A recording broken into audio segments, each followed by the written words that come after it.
नमस्ते दोस्तों, स्वागत है आपका मसाला पॉपकॉर्न चैनल पर, जहां हम दुनिया भर की फिल्मों को आसान हिंदी में समझाते हैं। एक वक्त ऐसा भी था जब इंसानों के बीच में वैम्पायर्स रहा करते थे। ये बहुत ही आम बात हुआ करती थी। वैम्पायर्स ताकतवर थे। कुछ इंसान ऐसे थे जो उन्हें फॉलो किया करते थे और इस तरह के इंसान वैम्पायर्स को अपना मसीहा मानते थे। लेकिन धीरे धीरे इंसान वैम्पायर्स के खिलाफ हो गए, जिसके बाद इंसानों और वैम्पायर्स के बीच में वॉर शुरू हो गई, जो वॉर आज भी जारी है। हालांकि इंसानों के पास कई तरीके हैं कि वो वैम्पायर्स को मार सके, जैसे कि आज के उनके आधुनिक हथियार और सूरज की रोशनी। लेकिन वैम्पायर्स को हराना इतना आसान नहीं है, क्योंकि वो बहुत ताकतवर हैं। इंसानों ने वैम्पायर्स से बचने के लिए एक अलग शेल्टर बनाया, जिसके चारों तरफ ऊंची ऊंची दीवारें हैं, और चर्च नाम की एक ऑर्गेनाइजेशन इस पूरी जगह को संभालती है। वो कुछ लोगों को खास ट्रेनिंग देती है, उन्हें योद्धा बनाती है, और ऐसे योद्धाओं को कहा जाता है प्रीस्ट, जो कि वैम्पायर्स से ज्यादा ताकतवर और ज्यादा तेज हैं। इनका काम है वैम्पायर्स का खात्मा करना। इसीलिए धीरे धीरे इन योद्धाओं ने वैम्पायर्स का खात्मा कर दिया, और जितने वैम्पायर्स बचे थे उन सबको कैद कर लिया गया। लेकिन अब भी कुछ ऐसे वैम्पायर्स हैं जो छुपकर जमीन के नीचे रहते हैं, पर अब इंसानों के ऊपर उनका कोई खतरा नहीं है। इसीलिए प्रीस्ट के काम को बंद कर दिया गया। वो अब आम लोगों की तरह जीते हैं। लेकिन एक दिन प्रीस्ट का लीडर अपने बहुत सारे साथियों के साथ एक अंडरग्राउंड जगह में जाता है। दरअसल वो वैम्पायर्स की क्वीन को पकड़कर मारना चाहता है, ताकि हमेशा के लिए इस किस्से को खत्म कर दे। और जब वो अपने साथियों के साथ अंदर होता है, तभी बहुत सारे वैम्पायर्स इनके ऊपर हमला कर देते हैं। लीडर अपने एक साथी को बचाने की कोशिश करता है, लेकिन वो उससे बचा नहीं पाता, और तभी उसकी आंख खुल जाती है। दरअसल ये उसका सपना था, जिसके बाद वो बाहर की दुनिया को देखता है। ये दुनिया पहले जैसी दुनिया नहीं है। इंसानों और वैम्पायर्स की जंग की वजह से, पोल्यूशन की वजह से अब सूरज की रोशनी बहुत कम धरती तक पहुंचती है। यहाँ पर ज्यादातर अंधकार ही रहता है। एक दुनिया इस वॉल के बाहर भी है, जहाँ वो लोग रहते हैं जो चर्च के रूल और रेगुलेशंस के हिसाब से नहीं चलना चाहते, बल्कि अपनी मर्जी से अपनी जिंदगी जीना चाहते हैं। लेकिन उनके ऊपर हमेशा वैम्पायर्स का खतरा बना रहता है।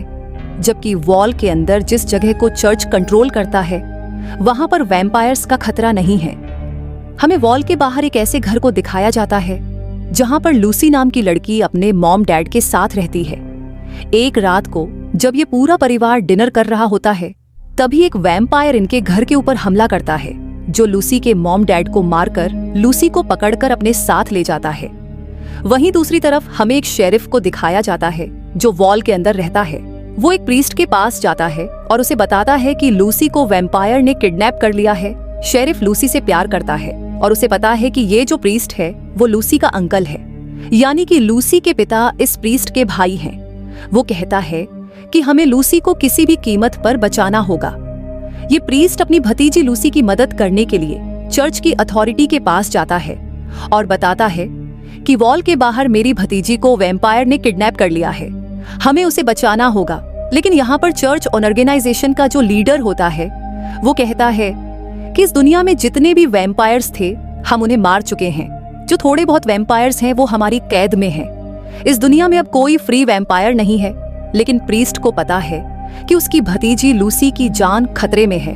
वो उसकी मदद करने के लिए वॉल के बाहर जाना चाहता है, और उसे वार्निंग दी जाती है कि अगर तुम बाहर गए तो तुम्हें तुम्हारे ओहदे से निकाल दिया जाएगा, जिसके बाद तुम्हें सजाए मौत दी जाएगी। लेकिन प्रीस्ट अपनी भतीजी की मदद करना चाहता है, इसीलिए वो यहाँ पर सिक्योरिटी के ऊपर हमला करके निकल जाता है। और अब यहाँ पर जो ऑर्गेनाइजेशन का लीडर है, वो 3 प्रीस्ट को उसे पकड़ने के लिए भेजता है। वहीं हमें शेरिफ और प्रीस्ट को दिखाया जाता है, जिन्हें अजीब से पैरों के निशान मिलते हैं। लेकिन ये वैम्पायर के पैरों के निशान नहीं हैं, और अब वो इन निशानों का पीछा करते हुए रिजर्वेशन नाम की जगह पर पहुंच जाते हैं। ये वो जगह है जहां पर वैम्पायर्स को रखा गया था। लेकिन जब ये दोनों यहाँ पर पहुंचते हैं, तो इन्हें कि यहाँ पर कोई वैम्पायर्स के निशान नहीं मिलते, बल्कि यहाँ पर कुछ ऐसे इंसान हैं जो आधे ह्यूमन और आधे वैम्पायर हैं, क्योंकि ये वैम्पायर के ब्लड से इन्फेक्टेड हुए थे। पर ये वैम्पायर्स की तरह ताकतवर और फास्ट नहीं होते। वैम्पायर्स इन्हें अपना स्लेव बनाकर रखते हैं। ये लोग लूसी को यहाँ चारों तरफ ढूंढते हैं, लेकिन लूसी का इन्हें यहाँ पर कुछ पता नहीं चलता और अब इनके चारों तरफ हाफ वैम्पायर्स हैं जिन्होंने इन दोनों को घेर लिया है। प्रीस्ट इनके ऊपर हमला करके कई हाफ वैम्पायर्स को मार देता है और वो अब एक हाफ वैम्पायर से पूछता है कि लूसी कहाँ पर है। हाफ वैम्पायर बताता है कि वैम्पायर्स उसे अपने 16 मायरा नाम की जगह पर ले गए हैं जो कि वेस्ट में है। वहां पर एक हाइव है जहां पर वैम्पायर्स रहते हैं। 16 मायरा का नाम सुनकर प्रीस्ट हैरान हो जाता है क्योंकि वॉर के दौरान उस जगह को पूरी तरह से नष्ट कर दिया गया था और अब दोनों जल्दी 16 मायरा पहुंच जाते हैं जहां पर एक बहुत बड़ी चट्टान होती है जिसके अंदर वैम्पायर्स रहते हैं। और अब जब ये उस जगह पर जाते हैं तभी इनके ऊपर वो प्रीस्टेस हमला कर देती है जिसे उसके 3 साथियों के साथ इस प्रीस्ट को पकड़ने के लिए भेजा गया था। लेकिन वो प्रीस्ट को मारना नहीं चाहती, ना उसे पकड़ना चाहती है, बल्कि वो उसकी टीम में शामिल होना चाहती है क्योंकि वो अपनी जिंदगी से परेशान है। उसे भी बार बार वैम्पायर्स के सपने आते हैं जिस तरह से प्रीस्ट को आते हैं। और अब जब ये दोनों बातें कर ही रहे होते हैं तभी वैम्पायर्स का एक खतरनाक गार्ड क्रिएचर इनके ऊपर हमला कर देता है।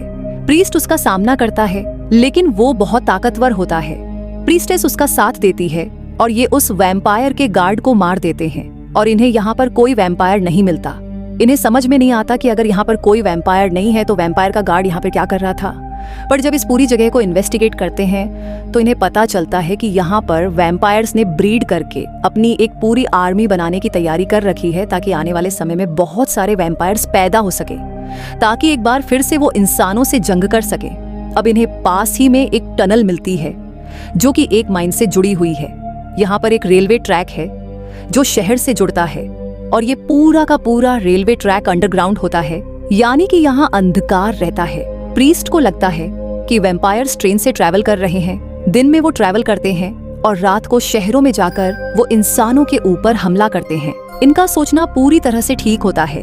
हमें ट्रेन में लूसी को दिखाया जाता है जहां पर वैम्पायर्स हैं और वैम्पायर्स का लीडर भी है जो पूरी तरह से ह्यूमन लग रहा होता है, पर असल में ये एक वैम्पायर है जो दिन में ट्रेन से ट्रैवल करता है और रात को आसपास के टाउन के ऊपर हमला करके लोगों को मार देता है।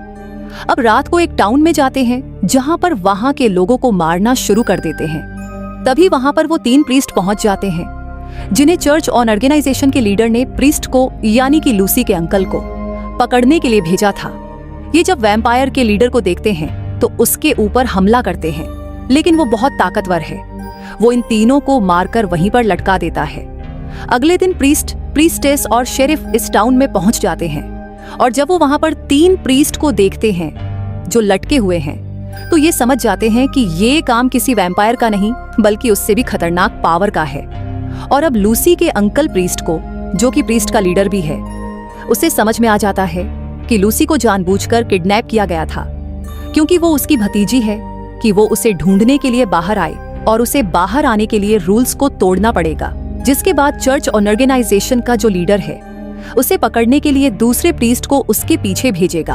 और जब ये सब के सब उस शहर में यानी कि वॉल के अंदर हमला करेंगे तो वहां पर इनका सामना करने के लिए कोई प्रीस्ट नहीं होगा। दरअसल ये पूरी की पूरी प्लानिंग होती है जो प्रीस्ट को समझ में आ चुकी है।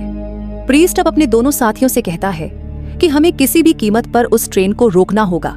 अगर वो वॉल के अंदर चली गई जहां पर हमेशा अंधकार रहता है तो वो वहां पर इंसानों का खात्मा कर देंगे।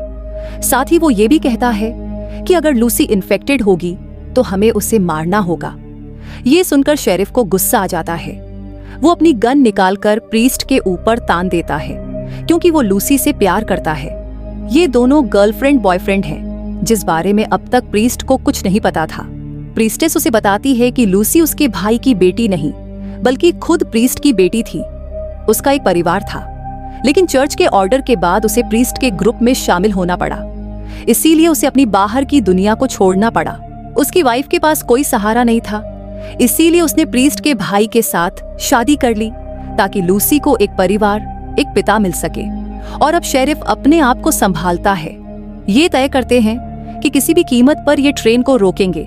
प्रीस्टेस बाइक से ट्रेन से भी आगे निकल जाती है क्योंकि उसे ट्रैक पर बम लगाना था। वहीं हमें प्रीस्ट और शेरिफ को दिखाया जाता है जो दोनों के दोनों ट्रेन के ऊपर चढ़ जाते हैं। शेरिफ को ट्रेन के अंदर वैम्पायर्स के हाइव्स दिखते हैं, जिन्हें देखकर वो घबरा जाता है क्योंकि हाइव्स से बहुत सारे वैम्पायर्स पैदा हो सकते हैं। वहीं प्रीस्ट जब ट्रेन के ऊपर होता है तो वैम्पायर्स का लीडर उनके सामने आ जाता है। दरअसल वो उसी का इंतजार कर रहा था। उसे पता था कि प्रीस्ट लूसी को ढूंढता हुआ यहाँ तक जरूर पहुंचेगा। दरअसल कहानी की शुरुआत में प्रीस्ट को जो सपना आया था, जिसमें वो अपने एक साथी को वैम्पायर से बचा नहीं पाया था, वो सपना नहीं बल्कि पास्ट में एक घटना घटी थी। और जिस साथी के साथ ये हुआ था वो यही वैम्पायर का नया लीडर है, जिसे वैम्पायर्स ने पकड़ लिया था और बहुत बुरी तरह से जख्मी किया था। जिसके बाद वैम्पायर्स की क्वीन उसके पास आई और अपने ब्लड से उसे वैम्पायर बना दिया। ये बहुत ताकतवर है क्योंकि ये क्वीन के ब्लड से बना है। साथ ही ये एक हाइब्रिड वैम्पायर है जो सूरज की रोशनी में निकल सकता है। और वैम्पायर बनने से पहले ये एक प्रीस्ट था जिसे बहुत सारी लड़ाई की कलाएं आती हैं, इसीलिए इसका सामना करना इतना आसान नहीं है। प्रीस्ट वैम्पायर के लीडर के ऊपर हमला कर देता है, पर वैम्पायर्स का जो लीडर है वो उससे बहुत ज्यादा ताकतवर है, इसीलिए वो पूरी तरह से उसके ऊपर हावी हो जाता है। दूसरी तरफ हमें प्रीस्टेस को दिखाया जाता है जो ट्रैक पर बम लगा देती है, पर अब वहां पर बहुत सारे हाफ वैम्पायर आ चुके हैं। हालांकि वो उन सबको मार देती है, लेकिन उनमें से एक वैम्पायर उसके उस कंट्रोल को तोड़ देता है जिससे वो बम को ब्लास्ट कर सकती है। इसीलिए मजबूरी में उसे सारे बम को अपनी बाइक के साथ अटैच करने पड़ते हैं और अब वो अपनी बाइक के साथ पूरी रफ्तार से ट्रेन के ट्रैक के ऊपर ट्रेन की तरफ बढ़ना शुरू कर देती है ताकि बाइक को ट्रेन से टकराकर पूरी ट्रेन को ब्लास्ट कर दे। प्रीस्ट को दिखाया जाता है जो वैम्पायर्स के लीडर से बचकर नीचे आ जाता है ताकि वो लूसी को बचा सके, लेकिन वैम्पायर्स का लीडर वहां पर भी आ जाता है। वो लूसी को बता देता है कि ये तुम्हारा पिता है और जिसे आज तक तुम अपना पिता समझ रही थी, दरअसल वो तुम्हारे अंकल थे। प्रीस्ट यहाँ पर बहुत बुरी तरह से जख्मी हो गया होता है। इसके बाद वैम्पायर्स का लीडर लूसी को लेकर ट्रेन के ऊपर जाता है, जहां पर वो लूसी को काटकर वैम्पायर बनाने वाला होता है कि प्रीस्ट ऊपर जाता है और अपने मार्ग से उसके ऊपर हमला करता है, जिससे जख्मी होकर वो गिर जाता है। उसकी बेटी दूसरी ट्रेन से गिरने वाली होती है कि वो उसका हाथ पकड़ लेता है और तभी वो सामने देखता है कि प्रीस्टेस अपनी बाइक से पूरी रफ्तार से ट्रेन की तरफ आ रही है। वो समझ जाता है कि विस्फोटक उसके पास है और वो ट्रेन से टकराकर पूरी ट्रेन को ब्लास्ट करने वाली है।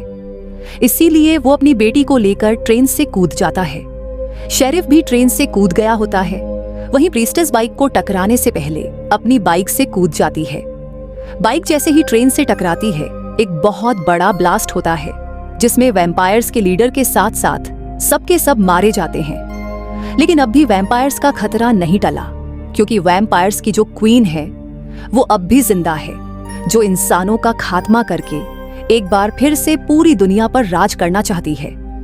प्रीस्ट वॉल के अंदर चर्च ऑर्गेनाइजेशन के लीडर के पास जाता है और उसे एक वैम्पायर का सिर पेश करता है ताकि उसे यकीन हो सके कि अब भी इस दुनिया में वैम्पायर्स आजादी से घूम रहे हैं, जो इंसानों का खात्मा करना चाहते हैं। और अब भी लीडर उसकी बात नहीं मानता, जिसके बाद प्रीस्ट अपने सभी साथियों को कहता है कि तुम्हें मेरा साथ देना होगा ताकि हम दुनिया को बचा सकें। जिसके बाद वो अपने साथियों के साथ वैम्पायर्स की क्वीन का खात्मा करने के लिए निकल पड़ता है। इसी के साथ ये फिल्मी कहानी यहीं पर खत्म हो जाती है। उम्मीद करते हैं कि ये कहानी आपको पसंद आई होगी।